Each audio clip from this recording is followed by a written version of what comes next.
छोड्दैन अनि मलाई डाँडो भएन यो के गरेको के या त यो नेपाल पुलिसहरूले भने कि के भन्ने कि कस्तो खालको यो सोधपुछ हो होइन के हो त्यो हत्यारालाई केही पछुतो नै छैन कि मैले यस्तरी मारेँ यस्तो गरेँ उस्तो गरेँ कस्तो मजा छ न केही डर छैन केही डर छ होइन केही डर छैन कि त्यसको फेसमा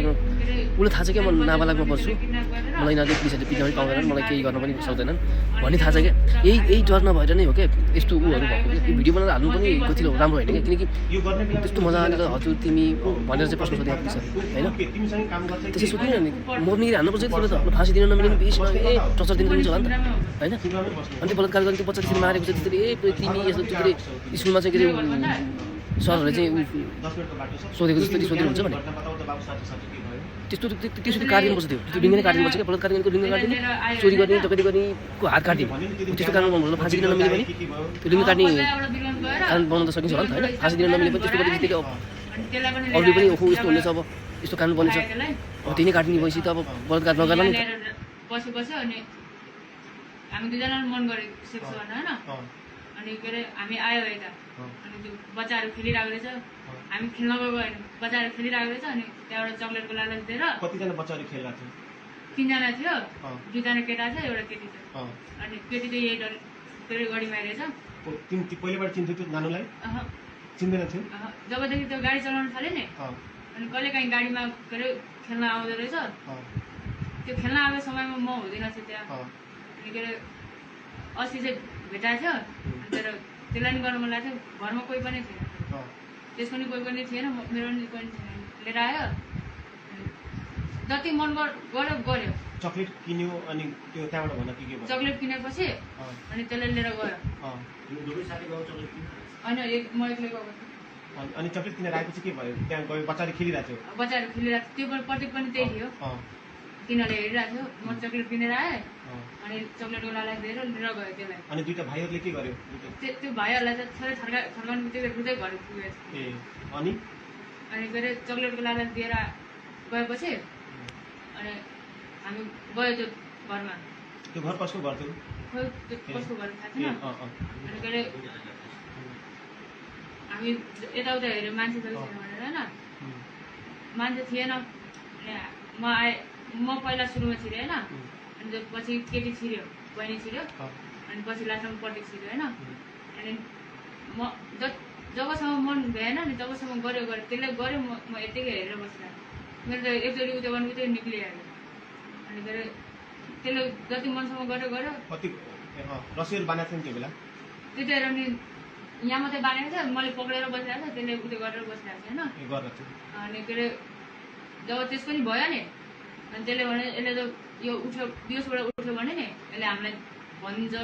यसलाई गएर मार्दै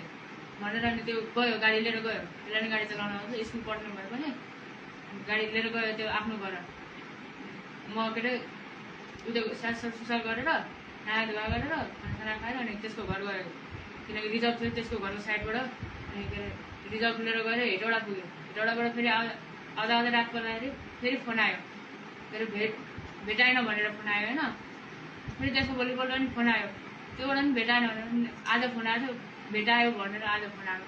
अनि त्यो रस्सी बाँध्यो तन्नामा राखेँ कतिखेर जब भ्यायो नि हामी दुईजनाले त्यो निक्ल्यो अनि म एकैछिन बसेँ थिएँ त्यसपछि आए त्यतिकै लट्केकै अवस्थामा छोडेँ ढोकालाई चुकुर लगाइदिएँ तिमीले रस्सी बाँधेर लट्काइदिएको के अरे चुकुर लगाइदिएँ त्यो रस्सी र तन्ना कसले लिएर आयो तना र रस्सी त्यही थियो त्यही नै थियो यो पनि झुटो बोल्दैछ तिमी नढाटिकन भनेको अहिले त्यो नढाटिकन हो त्यही थियो जम्मै अनि म आएँ होइन नआएर खानासाना खाएँ अस्तिको कुरा भयो खानासाना दिएपछि माया गरेको थियो त्यो दिनमा त फर्स्ट दिन थियो गाडी लिएर एक्लैले कुदाएको फर्स्ट दिन थियो अनि ल्याएर आयो खानासाना खायो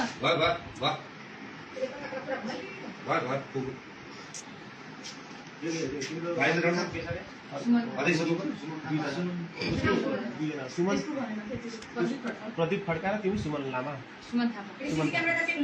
तिम्रो नाम चाहिँ के हो अनि तिमीसँग त्यो गएर के पनि सेक्स गर्ने एकजना साथीको प्रदीप खड्का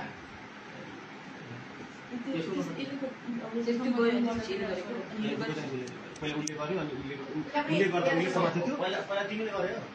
अनि पहिला त्यसले गर्दा नि पछि मैले गर्दाखेरि चाहिँ त्यो भयो के भयो मेरो झरिहाल्यो कि एकैछिन अनि तिमीले गर्दा उसले गर्दा तिमीले बच्चालाई समातेको थियो अनि तिमीले गर्दा उसले समातेको थियो उसले समातेन ऊ भाग्यो गाडी लिएर भने थुनायो गाडी त्यहीँ राखेको थिएँ त्यो जहाँ अहिले गाडी लागिरहेको छ नि त्यहीँ राखेको थिएँ अनि तिमीले कति बजे तिमीले गरेर टाइम काटेको 9 बजे ठ्याक्कै भ्याएर अनि घरमा पुगेँ सिमरा चौकबाट जसले मेरो घर पुग्छ नि त्यो मेरो घर पुगुन्जेलसम्म त्यसको घर आइपुग्यो सिमरामै अहिले सिमरामै छ अनि अघि अघि डर लागेको थियो हल्का किन म त सिमरामा छु एक्लै छु छुटिहाल्छु जस्तो लाग्यो मलाई नि लास्टमा म कलाई पनि आइपुग्नु पऱ्यो नि त त्यसले हल्का डर लाग्यो भनेर त्यो पनि खलासी नै हो त्यो खलासी पढिरहेको कसको त्यो त्यसको मम्मीको नाम चाहिँ थाहा छैन म त्यसको मम्मी र बाबा ब्रिटिसहरू भयो मम्मी चाहिँ विदेश हुनुहुन्थ्यो पढिरहेको खड्का नाम छ तिमीले जत्रो मैले त 16 दिल्ली अब